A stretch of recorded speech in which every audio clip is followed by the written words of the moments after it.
इन दीवारों के भीतर ऐसे राज छिपे हैं जिनकी पहरेदारी अगर किसी कुएं से रात में आवाज आए तो कभी जवाब मत देना, क्योंकि बड़गांव में जिसने जवाब दिया वो आज तक वापस नहीं लौटा। बड़गांव एक बेहद शांत गांव था। दिन में तो सब कुछ सामान्य लगता, लेकिन रात होते ही गांव के बीच में बने पुराने कुएं से अजीब सी फुसफुसाहट सुनाई देती थी। लोग कहते थे कि उस कुएं में छलावा रहता है, जो भी उसके करीब जाता है लौटकर वैसा नहीं रहता। लेकिन ये सिर्फ कहानियां लगती थीं। अर्जुन 22 साल का लड़का अपने परिवार के साथ गांव में रहता है। अर्जुन शहर में पढ़ता था, लेकिन छुट्टियों में गांव आया था। उसके साथ 2 दोस्त भी गांव आए, वीरू और राहुल, जो थोड़ा डरपोक था। तीनों ने गांव के डर की बातें सुनी, लेकिन उन्हें विश्वास नहीं था। रात के लगभग 11 बजे वीरू ने कहा, चलो यार, उस पुराने कुएं तक चलते हैं। लोग बेवजह डर फैलाते हैं। नहीं यार, सुना है वहां किसी लड़की की रोने की आवाज आती है।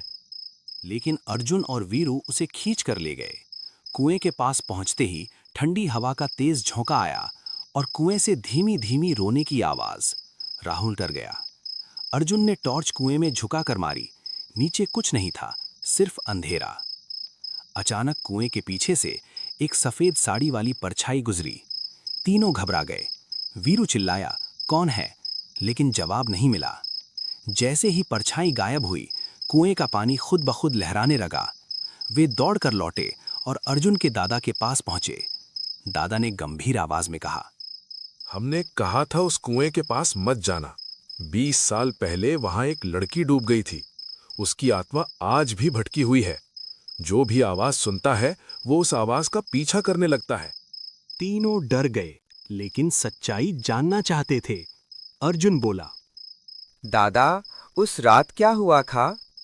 गांव में एक लड़की थी, नाम चंदा। बहुत खुशमिजाज, लेकिन एक रात वो गायब हो गई। अगले दिन उसका दुपट्टा कुएं में तैरता पाया गया। गांव वालों ने कुएं की खुदाई तक करवाई, लेकिन चंदा की लाश कभी नहीं मिली। उसके बाद रात में लोगों ने उसकी रोने की आवाज सुननी शुरू कर दी। अर्जुन और उसके दोस्तों ने फैसला किया कि वे उस रोने की असली वजह पता लगाएंगे। रात 12 बजे वे फिर कुएं के पास गए। इस बार आवाज और तेज थी। अचानक उनकी टॉर्च अपने आप बंद हो गई। फिर पीछे से वही सफेद परछाई खड़ी थी। उसकी आंखें लाल और चेहरा धुंध जैसा।